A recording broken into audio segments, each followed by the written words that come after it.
Soyez indulgent aussi avec vous-même. C'est que tout s'acquiert pas rapidement. Alors, il y en a, ils ont connu des croissances très rapides. Et puis, il y a ce côté chimique, où on s'habitue à On veut ce tout de succès. suite. On veut tout de suite. Mm. L'idée, c'est de se dire, OK, on en a parlé, il y a la neuroplasticité cérébrale, c'est génial.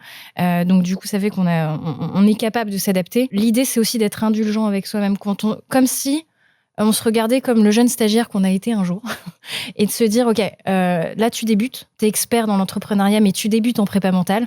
C'est pas grave, on va y aller étape par étape, on va se fixer des objectifs, 1, 2, 3, et puis petit à petit, on va croître, quoi. Et en 1 an, ça peut aller très vite, quoi. Et le tout, c'est d'avoir des déclics. Et c'est un peu l'objectif de cet épisode. Et si on se soucie de sa santé mentale en tant qu'indépendant, c'est pas simplement pour se sentir mieux, c'est déjà extraordinaire. Si on ne se connaît pas, si on ne se préoccupe pas de son mental, on peut faire des erreurs stratégiques. Il y a aussi le déclic.